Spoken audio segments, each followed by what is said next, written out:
Going well. All good, and you? Not too bad. I'm having video issues for some reason. So I'm gonna see if I can fix that.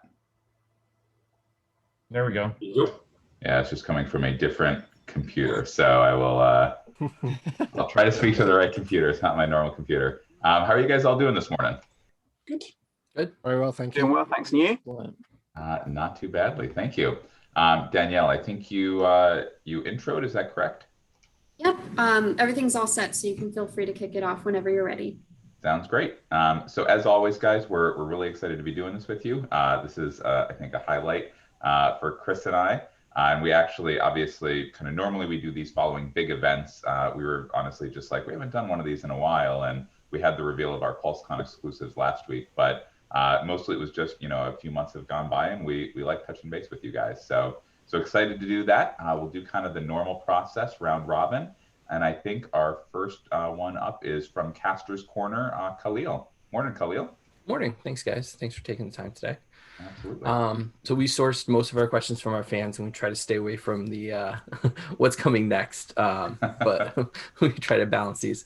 Yeah. But one of the big questions was, since you guys don't do theme waves, and you kind of mix it up, how do you find the right balance for including new properties versus updating older movies, and kind of balance out that sheet to make sure that each wave kind of has something for everybody? Yeah, it's a good question, an interesting question. I think we've actually moved a little more. You're right, we don't have single themed waves, but we've moved more towards making sure we have as much as possible multiple figures from an entertainment source with the launch of our new packaging. I think it was last year. Seems like a while now. But yeah, you're right. It ebbs and flows basically. So in a year like 2018 and early 2019, where we had a long time between entertainment, that's where we were able to go back and kind of hit a lot of those prequel characters, some animated characters that we had really wanted to do. We're in a different place now, which is great with so much entertainment. And so that's where we lean a little more into the entertainment. We still try to make sure to pepper in some classics. We know how important those are, especially for vintage fans, but for Black Series fans as well. But yeah, that's kind of how we try to strike that balance. Thanks. Absolutely. I think up next is Coffee with Kenobi. Dan. Morning, Dan. Hey, good morning. Good to see everybody. I'm excited to ask you about the evolution of the Trapper Wolf figure and Dave Filoni's reaction when he got the news that he was going to be immortalized, as if he wasn't already. Absolutely, yeah. With all of our figures, obviously we work very closely with Disney and Lucasfilm. We say this all the time, and it's very true. They're great partners. We're fortunate to work with them. This is one, obviously, we worked very closely with them throughout the development process for that figure.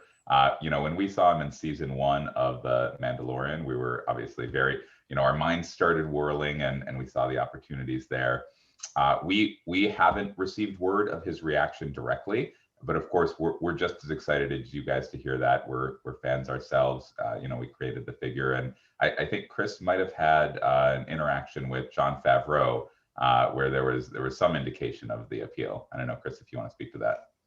Well, yeah, I think we, in our last HasLab update, we kind of told you guys that Jon Favreau had stopped by the office, and when he saw the prototype for the figure, he FaceTimed over with Dave. So it was a pretty hilarious moment there, like making fun of each other and stuff. So awesome, very cool. All right, I'm going to incrementally try to improve my computer situation here, so that's why I'll be fidgeting a little bit. But next up is James from Jedi News. Morning, James. How's it going? Morning. How are you? How are you both doing? Fantastic, as always. Good to be here with you guys. Jolly good. So the first question from our readers is that the upcoming playsets in the Black Series and the Vintage Collection are most welcome, but will you ensure that additional characters will be available in a timely fashion to support them? Because we're still waiting for additional characters for the Bespin freezing chamber, and we've currently got no Ugnaughts to operate the machinery. Well, and who doesn't want more figures, right? So, and we're in the same camp. So we're always looking for ways to do that and balance that new figure with, or balance a figure to fill out those things with new entertainment figures. So it's a constant struggle and something we always look at, but we're still committed to building those out. Brilliant, thank you. we lose Patrick again? I think he's changing his monitor. Awesome. Great. All righty. Up next, we've got Tim from Bosk's Bounty. Thank you, Patrick. Thanks for the opportunity to be here again. Question about the Emperor throne room set for the vintage collection that was recently announced. Just wondering if the figure of the Emperor inside that set will be a carded figure like you've done with other play sets, and if not, will he be released further along the line in the main line? Absolutely, yeah. So this item is a PulseCon exclusive. So they're basically very similar to our San Diego Comic-Con exclusives from previous years. They've just shifted to PulseCon this year because there is no San Diego Comic-Con. So just like our San Diego Comic-Con exclusives in the past, this one will not be on a card in the throne room set. This being said, we definitely know the importance of getting carded figures, these figures on cards. And so this is an early release. And so, you know, that's true for I think nearly all or most of our kind of figures with new development behind them for our convention exclusives. So this is an early release. The throne is, there are no plans at this point for the throne or the window beyond this set. But yeah, the figure itself is an early release from mainline. Awesome. Thank you. Absolutely. Thank you. All righty. Up next, Stephen from Fly Guy. Morning, Stephen. Hey guys, thank you again for letting us get a chat with you. The Cantina set for the Black Series line was just huge, I think, for a lot of 6-inch fans. Did notice the additional play sets are required as mentioned within it, and a lot of people are saying, well, there's another set, or it's one set, it's all included. How does that work within that set? Are we getting half a Cantina, or maybe there's another set coming to complete the Cantina? Because you've kind of told us additional play sets are required. Yeah, it's built out in there so that it's modular, so you can expand it with the pieces that come in that set. So if you want a full oval shaped Cantina bar from that, you can buy 2 of them, and then you have the backdrop piece, so you can put 2 of those back to back, and they nest nicely to fill in a lot more pipes and stuff. And then the little curve section is a separate piece from the straight section. So if you have 2 sets, you can build the full racetrack. Right. Bar, okay. So pretty much like you were just saying for the PulseCon exclusive, maybe that's just for PulseCon, but the figures will likely come out at some point. Ponda Baba, etc. Evazan, I think that's kind of what you've just said, maybe. From Emperor's yeah. So this is being marketed as the figures are an early release. The Obi-Wan with the photoreal deco update, this is the place to get it. And then there's no current plans with the Cantina bar piece. Cool. Awesome. All right, Matt from Star Wars: The Black Series. Morning, Matt. Or morning, maybe guys. evening. Evening. Late at night. Thanks for doing this again. My first question is about the I think it was on your Father's Day reveal of the 501st Clone Trooper being released in the archive, and that obviously came from the original Order 66 pack, and that's being released on the old clone body, where a week or so later the reveal of the 212 battalion clone trooper on the new body was announced, so which was also a part of the Order 66 pack. So just a question around the decision that was made on re-releasing Order 66 on old body and new body, and is there going to be some kind of consistency or the reason behind the decision to do that? Well, the 501st guy, he was one of our archive figure releases. So and our normal approach there is to take exactly what that figure was previously and give it a little update here or there as we can. I mean, photoreal deco is a normal sort of update for those. So that's part of the reasoning into that. There's also, with both of them happening at the same time, I mean, there's physical capacity issues of how many we can make out of the molds at the same time. So that way with those in particular, we were able to dual path those things so we could have 2 clones happening at the same time. Yeah. And then the fact that it was archive and kind of following that normal process of just updating a previous figure. So. Okay. Awesome. All right, back to the top with Khalil. So we love the Cantina set. We had a similar thought of what Fly Guy said. But everybody looks like they have intact appendages in that set.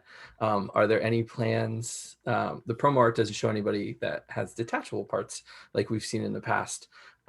So is that going to be part of the set? And if not, further down when we get a regular release, will we see that option?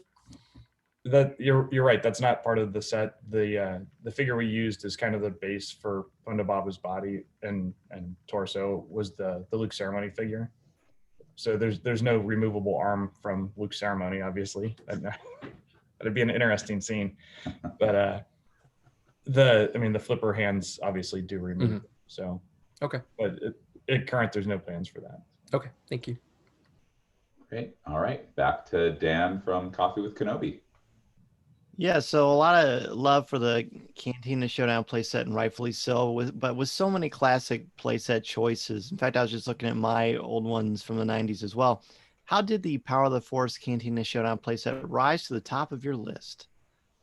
Well, there were lots of things go into every one of those choices. That one was great. Like, we love the packaging, and as part of the 50th program, like it was a great package to really celebrate and highlight. And I think just among the team, it was a favorite of ours. And then the Cantina pieces, like everything kind of started to snowball for that one.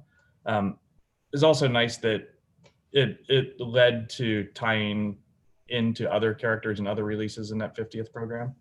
So, and I was just looking this morning at my old Black Series set, the Cantina Showdown set, which was just cardboard stuff in the packaging, but it's just kind of a fun continuation of that. So. Yeah, I love it. It's great. Awesome. Cool. All right, back to you, James. So the exclusives for Hasbro PulseCon look fabulous. At the moment, they're only available for Canada, US, and the UK. So what plans have you got to get them a little bit wider afield? And really the same sort of question for the Amazon Vintage Collection Bad Batch 4-pack, please. Absolutely, yeah. So it's I'm glad we timed these after those reveals so we can clarify it. So yeah, those are not there. We do items that are Pulse and Shop Disney exclusives, and these are different. These are PulseCon exclusives, and I understand that sounds very similar. But again, these are basically the same as how we've handled San Diego Comic-Con exclusives in the past or Celebration exclusives. So these are obviously in the US and the UK and Canada. These are exclusive to Pulse, in that PulseCon timing, just like at San Diego Comic-Con. We don't sell that at other places in the US. As we've done in the past, other regions, other markets around the world will be able to take these items after they launch at PulseCon, or in some cases before. And I happened to look into this recently. And some of these items are being offered in all regions. I looked, and they're being run in Latin America, Europe, Asia Pacific, and so these are going to be available globally. Similarly, in terms of Pulse itself, because I know that kind of impacts these items as well. We're excited that Pulse, to your point, has expanded to the UK, and we are working to expand that to additional markets in the EU and globally. So it will be simpler in the future. And it's the same case with the Bad Batch pack. I did look into that one. Quantities are, available in all regions. They're not necessarily available now, but they will be available ultimately in all of those regions that I mentioned. Again, I'm not sure if every country will have them, but broadly speaking, I know that there are quantities that will be available in all regions. And just to clarify that, will that be Amazon exclusives or that would be from other retailers? Amazon, yeah. Basically, anytime we do an Amazon item, it's always with Amazon. Because normally those have gone on sale within a couple of weeks, and obviously we're obviously a few weeks beyond that now. So. Yeah, and so that one, it was an amazing result. Like we were really excited to see that. We did normal quantities of that item, but it went pretty quickly, and so kind of we did announce a rerun of that, and that will be available in early 22. Awesome, thank you. Absolutely. All right, back to you, Tim. Yes, it's a question about the 50th anniversary vintage collection figures. Is it safe to say that next year we won't see as many Finish the 96 figures because of all the new media that's coming up, and also the fact that it's no longer the Lucasfilm 50th anniversary? I know that you try to get you know, you sprinkle them in on whatever, but this year particularly, you've managed to sort of hammer home some of those. So is it safe to say that next year will be a little bit different because of all the other things that are coming out? I think broadly speaking, it's safe to say that, you know, as you mentioned, there's a lot of new media next year, which is fantastic. You know, I love seeing new Star Wars on the big screen and small screen, and I'm sure everyone else does as well. And so, you know, as we've spoken in the past, you know, we can't do everything. That being said, you know, as I mentioned earlier, we know the importance of classic to all Star Wars fans, especially vintage fans, and particularly the importance of continuing to work on those original 96. So that is still going to be a focus next year. You know, whether that's, you know, less or the same, you know, remains to be seen. And again, I always say this, you know, we're not committing to complete the 96 next year, or, you know, at any given point, but that is going to continue to be a focus for us. That's awesome. Thanks. Absolutely. Thank you. All righty. Up next, Stephen. The Clone Wars, the 6-inch kind of figures, really hard to get, but very well appreciated by a lot of fans, and some really cool figures in there. But some 3.75-inch fans had asked if we could ask this question too, that there was some classic 3.75-inch figures on that card, as well as things like Pre-Vizsla, which was Star Wars, the Clone Wars, but a kind of blue card. If you would like to do some of that in the future, and I think really it was a subtle hint to basically say, can you do some of that in the future? Because figures like Pre-Vizsla, a lot of those clones, given it's the Clone Wars, a lot of fans were really looking forward to that. So subtle hint, and also, could you maybe, or would you like to do it? Well, is that something you guys want? Pre-Vizsla, bring it on, and all the other there's so many great Mando figures you made. Just get it back out again, because they're going for hundreds of dollars online. Yeah. So yes, no, I mean, we keep an eye. We do keep an eye on that stuff. Just like, I mean, cool. But yeah, like feedback from you guys is an important part of choices for those. So yeah, just keep saying it loud over and over again. Clones. Thank you. Awesome. Cool. All right, back to Matt. Hey guys, look, I think it's safe to say I've always been on Team Kenobi, and one thing on my page that got a lot of people upset was the archive release of Revenge of the Sith Obi-Wan Kenobi, and it was very much because from the 2 Clone Commander or Clone General Kenobi figures that have been released, plus the existing Jedi bodies, be it any of the Kenobi ones or Mace, etc., there was a really easy kit bash for a Revenge of the Sith Kenobi superior to that archive one, and people were feeling that Kenobi from the original Phase 1 wasn't a high demand figure, given all the different great Kenobis that are out there. Just again, the decision behind an archive release of an unpopular figure when there's this kit bash out there that people are begging to get with regards to Revenge of the Sith Kenobi. Well, I mean, I think we talked about it with the clones earlier. Like, kind of our approach for archive is to take as close to one of those original figures as possible and update it with photoreal in this case. So and this one follows kind of that mentality too. And you guys know how expensive it is to tool up new figures and that sort of thing, and to take pieces. You listed off a bunch there. Not necessarily all of those pieces, even though they look like they're compatible with each other, they aren't necessarily all the time, which then starts to complicate things, and that can snowball. But again, like with this being an archive, like the natural path for it is to take that classic figure, do the photoreal update.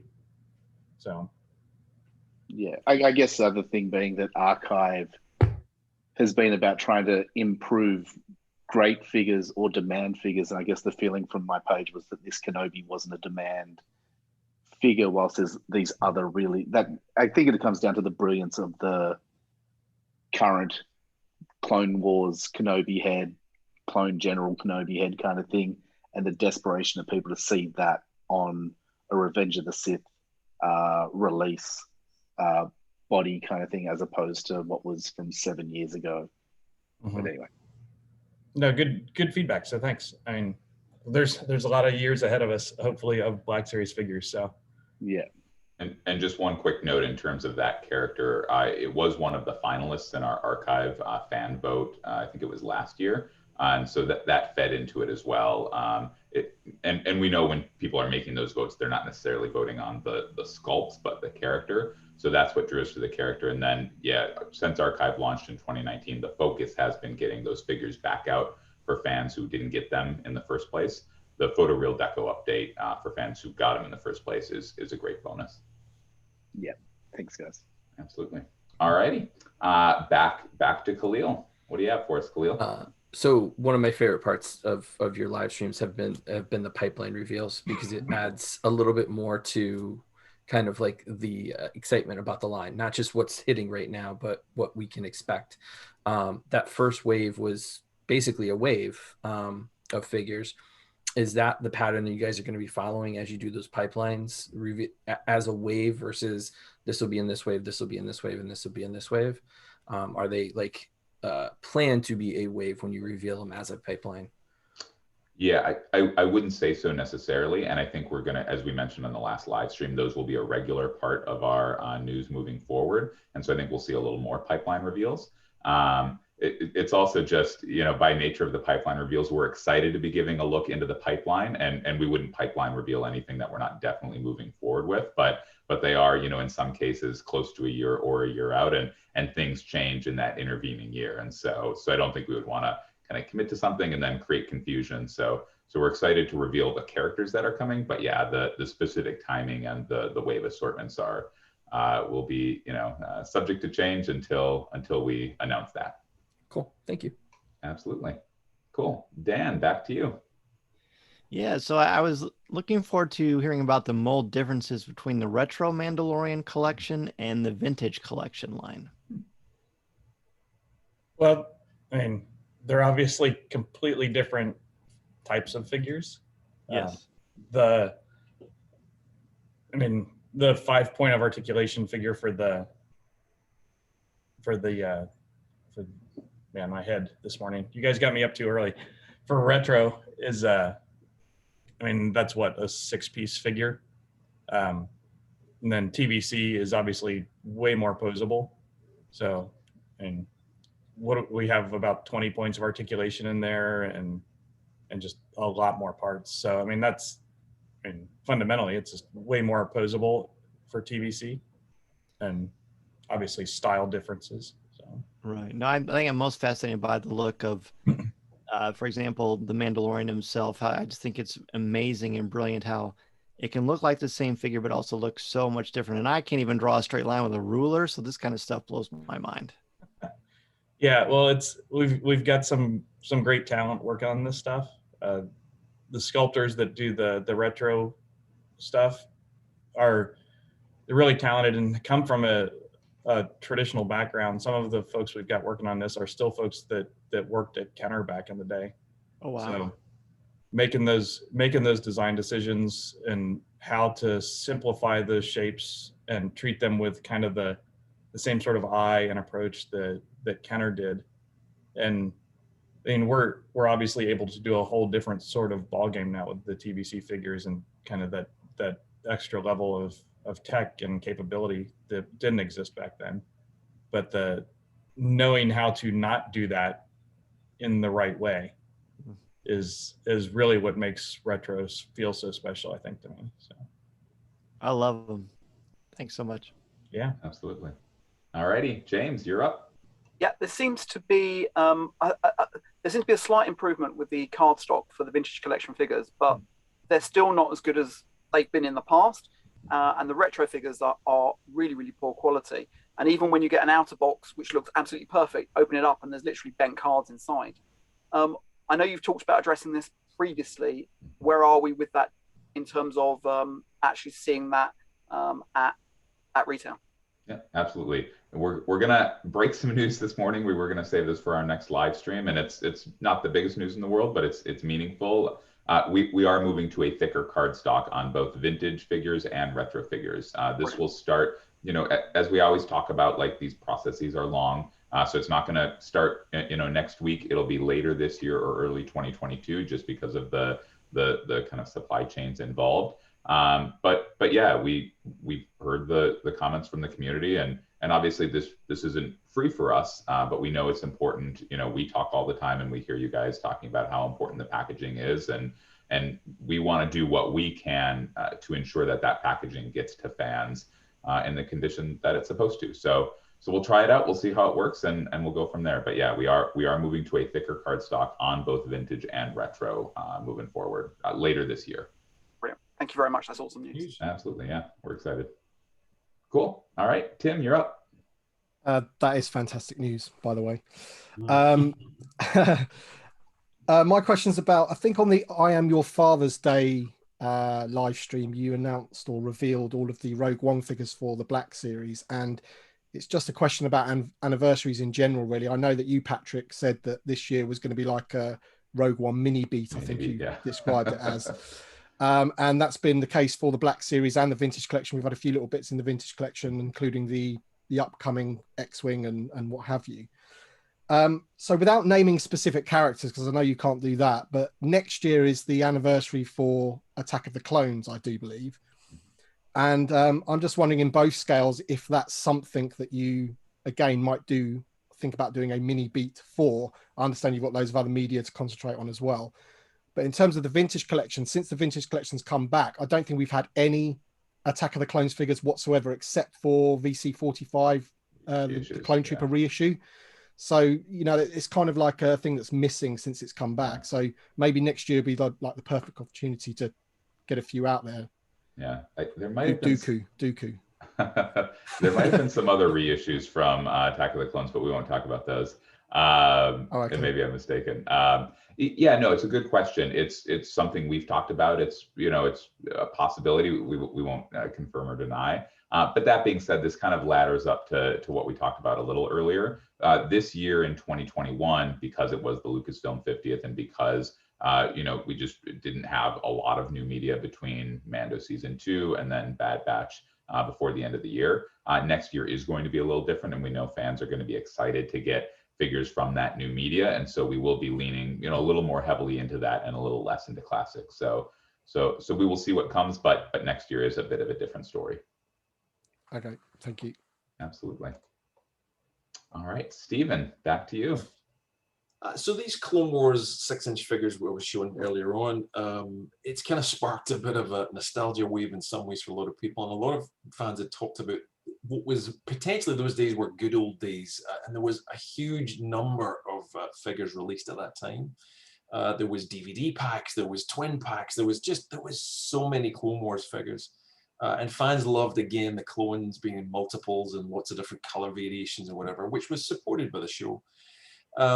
So I guess the question is really around more about the quantity of figures you release per annum as a kind of detail. So Marvel Legends, Dwight and the guys tend to churn them out like there's no tomorrow. But Star Wars seems to be a little bit limited. And Lego had recently admitted that Lucasfilm, to a certain degree, guided, maybe capped, had something on that. I'm not asking you to comment on that, but would you like to release more, or is it down to tooling, licensing, other issues? What kind of constraints do you have, or do you you're happy with the quantity you've got? Yeah, I mean, so obviously can't speak to any other companies. But I know I can say very simply and very honestly that there is no constraint from Lucasfilm. Again, cool. They're great partners, and that's just not part of the relationship. It's interesting. I think Star Wars is a bit of a different beast than Marvel Legends, because we do have the Black Series and the Vintage Collection and two very strong fan bases, sure. Whereas Marvel just delivers Legends. I think between Black Series and Vintage and Premium Roleplay and Retro, between mainline and exclusives, we do as much, if not maybe a little more, a little less, but very close to, or a little more than what Marvel as a brand does. So I think it is that difference between Black Series and Vintage versus Legends. But yeah, basically there are certainly different constraints on our side, but we put out as many figures as we can that we think make sense, because we know that fans love the figures without, obviously, on the other end, overwhelming people. And we do read about people's wallets, crying out in terror. Yeah, But true. so as with all things, we try to find that balance, but we're hoping we're finding it right now, but definitely let us know as always. Cool. Thank you. Awesome. Absolutely. Matt? Sorry about this one, guys, but it's an approximate. But if you look at the 2021 figures, either released or announced and confirmed where they're selling from, it would appear that in order to get access to figures, there's approximately 30 figures that are coming through retailer exclusives, 20 are coming through the mainline, 15 are what I'd call online exclusives, being either Fan Channel or Amazon, which I guess the whole world has access to through those avenues, and there's 12 archive figures. So what I guess I'm going to ask is, what can the collecting community do with respectfully letting our position know on this, understanding the reality of business with these major retailers, but what can we do politely or respectfully to let the people who make these decisions know that imbalance of retailer exclusives is now starting to suffocate collecting? Yeah, so a few things there. One, I think we're aware that fans don't love the number of exclusives. In terms of those retailer exclusives, I think you're talking about items that in the US would be with Walmart or Target or Best Buy or Walgreens. Those items are all, there's nothing kind of barricading them to those retailers. In other markets, those are available to be run with other retailers. And I think we see that in a lot of cases. So I think definitely, if you can bubble up or your readers bubble up, in comments, all the things we normally talk about, if that isn't happening, because that's something we can look into, those should be available in all major markets. In terms of the balance, it's just what we've said in the past. Basically, you're right. It's kind of the balance of the relationship with those great partners. And basically it's not like we could make a decision or are sitting in the meeting and say, oh, well, we'll turn those retail exclusives into mainline instead. They just wouldn't exist otherwise. Basically, they are kind of a bonus to the line in that we've said similar things with like vintage specialty figures in the past. Like they're not taking the spot of anything in mainline. They're just incremental to the line. So I think the feedback that would be helpful is not, we'd prefer these to be mainline, but just would you prefer them to not exist at all versus being retail exclusives? And that could be good information. Cool. Absolutely. All righty. Back to the top with Khalil. And I do know we're running short on time, so we'll go into a bit of a speed round mode here and try to we like to talk a lot. We'll try to give more succinct answers. So we've noticed that over the past 2 years, we've seen Rogue One and Rebels have like the mini beat where they get re-releases on a cast. Last year, our villain Thrawn was in the archive series versus the mainline. So the boxes don't have like a complete cast basically from what you've done in the past. Krennic's missing from the re-release of Rogue One. I'm not saying is he being released, but is there thought to completing those murals with the additional characters that maybe don't make it the first time around with the whole crew? Yeah, well, for the Rogue One stuff specifically, our goal was complete the crew, and that was a very clear target for that. But with Galen and Antok, like we're looking to expand that. It's just a matter of timing that and balancing that, like we've said so many times before, with other options for those slots. So, but yeah, we're always looking to build those out. I think we all want everything. It's a matter of how quick we can get everything. So. Absolutely. Cool. All right, Dan, back to you. All right. So I was going to ask about Dr. Evazan, but come on. I really just want to say thanks for everything you all do. And Indiana Jones is pretty awesome. So, a nice Indiana Jones figure will look pretty nice back here. I just wanted to comment. I know you can't say anything. Absolutely. Yeah, no, I think this question has come up in the past about the 50th anniversary. And right now we're focused on Star Wars and excited about Star Wars's place in the first 50 years of Lucasfilm. But, we'll see what the future holds. Not sure what we can say on that. So I too am a big fan of the Star Wars line. Keep up the good work. I can tell from your background, yeah. And I should say we do have one more round after this. We have 2 more rounds of questions, just trying to get through them both quickly so we can get to that next round. So keep that last question coming down. James, back to you. Yeah, the vintage collection still appears to be getting left behind its younger brother, the Black Series, especially with figures like the Bad Batch. Without saying, obviously you can't tell us what's coming in, but can you reassure vintage collection fans that they're not being left behind? Yeah, so I think there's 2 things here. One is that, like we said a couple of times here, we know, or we think, let us know if we're mistaken, that the original trilogy is very important to vintage fans, and we know it's important to Black Series fans as well. But we also just don't assume that the 2 fans are exactly the same, and so we try to customize a little bit between the 2 fan bases. We also know, like you said, Black Series is younger, and so there are things to get to in Black Series that we've already done in super articulated 3 3/4 inch. So I think there's a bit of the balance there that we do deliver a more original trilogy. Obviously, the original 96 is a focus. The other piece is that, as we've said in the past, I think if we look back at last year, vintage was much further behind Black Series. As we've said, we're taking small steps. It's not going to change overnight, but I think we're seeing improvements this year. I think we will see, and we've said this before, we will see more of those good steps in a positive direction next year. And so I would say just stay tuned. We're excited for what the next year has to come, and we'll see where we are in a year. Good. That's awesome. Thank you. Absolutely. No problem. Tim, back to you.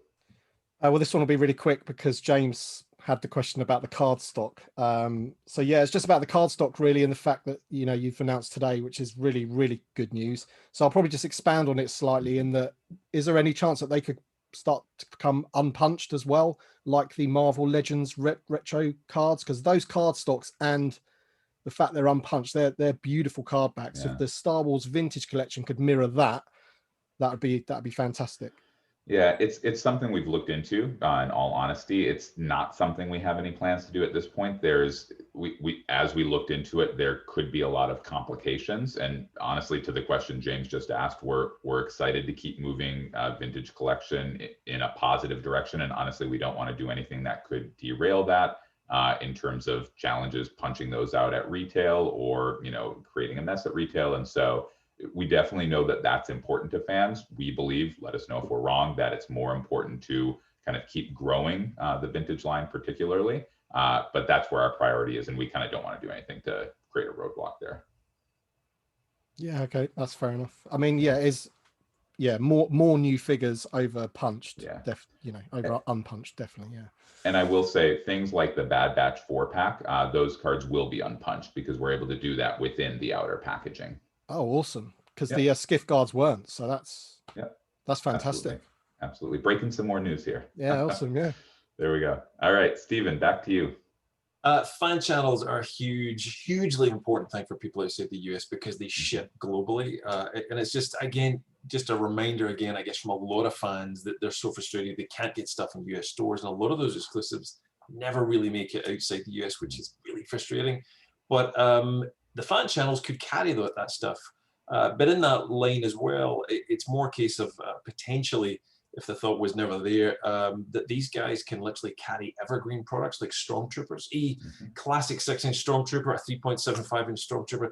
These things sell day in, day out, would continually sell. I know it's a little hard to do with the product mix that you want for shows and whatever, but just the thought process, if you could, fans will buy them. Basic stuff, basic clones, whatever. These fan channels really want them as well. So please do. Absolutely, yeah. And we do have lots of conversations with our kind of global markets about fan channels doing reruns. So we know that they are doing some of that. They are definitely a big part of our plans. I think fan channel has had more exclusives announced this year to date than any other individual retailer. I know if you add up Walmart and Target, then it's more, but fan channel compared to those kind of each one, there's more between the Black Series Publishing, the Wedge Helmet, Vintage Gaming Greats, the Rogue One Complete the Crew that we talked about.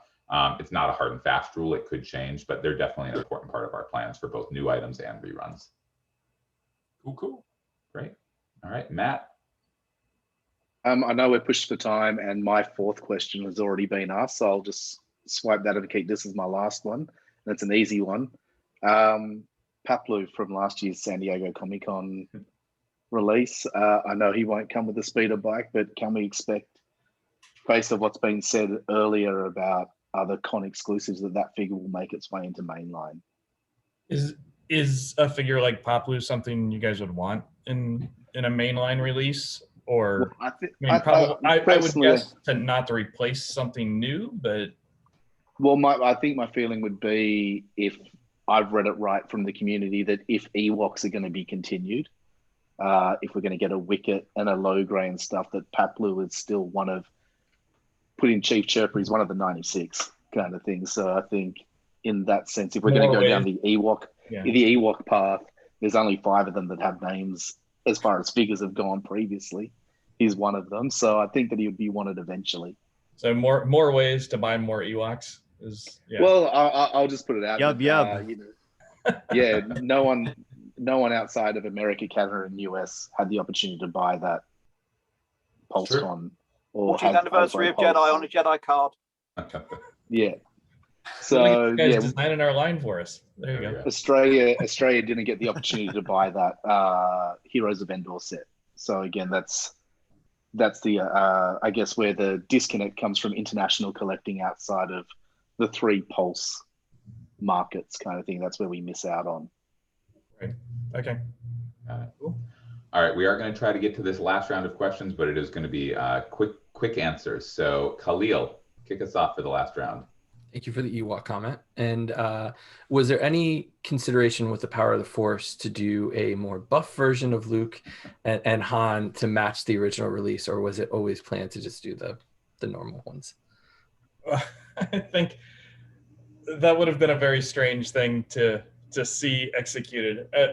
I like the thinking, but I mean those were a way to update those figures and to kind of halo around the Cantina set and stuff. So it would have been fun, but I don't think you guys would want us to spend the money to do that weird one-off over doing something else. So sure, but they're fun. They're just fun. No, I absolutely agreed. I've got a full set of those that I bought at a Meyer Target store back in the day. So thank you guys. I love them. They're weird.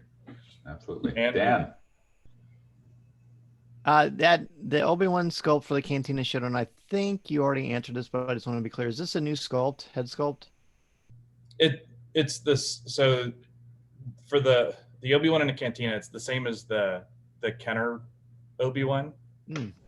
That style, but this one gets the photoreal update to the face and the realistic colors across the body, where before it was just the photoreal face on that Kenner body. So, or cool, Kenner colored body. So I knew there was something different. That makes sense. Thanks. Yeah. Cool. James, speed round. 3 years ago, Hasbro, as a global company, announced they were going to be looking at the plastic packaging.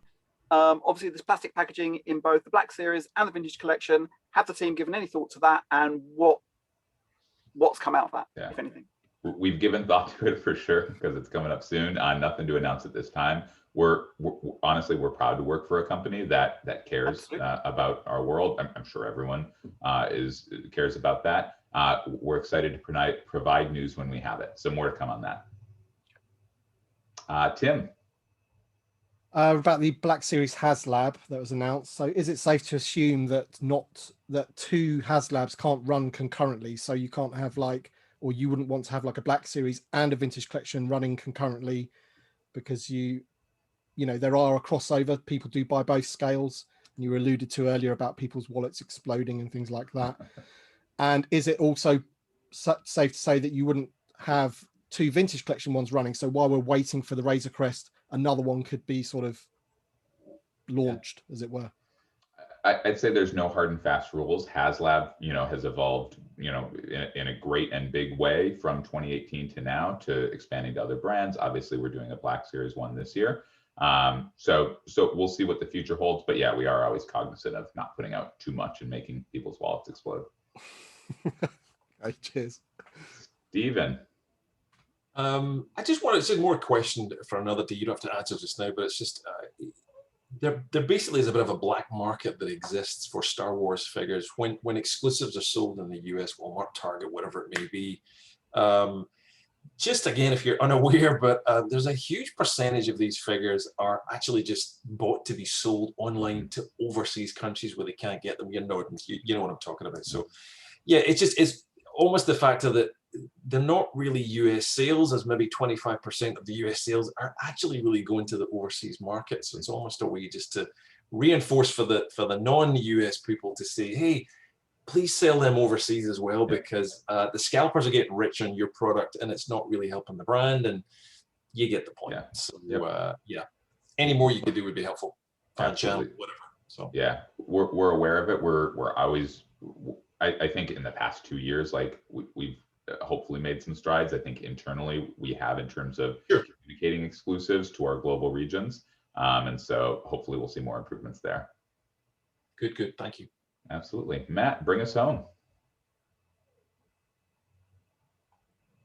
I don't have any other questions, but what I'm just going to add now, because my other question was asked, on the question of the power of the Force muscle body and the reuse of sculpts, I'm just going to put it out there that there is a Kylo Ren that could be using that sculpt from a Power of the Force Luke. So if you're looking for reuse and another, I'm just throwing that out there because I don't have a question.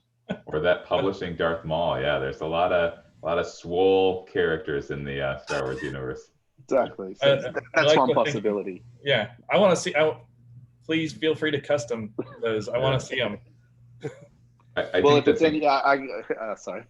Oh no, I think the thinking for that line was similar to what we do with our 40th anniversary assortments, where they're the actual Black Series figures. They're not a 6-inch figure done in a retro style. We wanted to keep consistent with that, so that kind of fans collecting these different kind of throwback packagings would have a consistent collection. But hey, we're hearing loud and clear, more muscle-bound Star Wars characters. So if we do them, the fans know who to. Just kidding. Should we make the saber trays nice and long and little short sabers in there too? Please. Awesome. Well, thank you guys so much. Glad we got through all of the rounds. We say this every time, but thanks for doing this. This is fun. We appreciate hearing kind of what your fans are asking about, and we look forward to doing it again. Awesome. Thank you guys. Thanks very much. Guys, have a good day. Good guys. Bye now.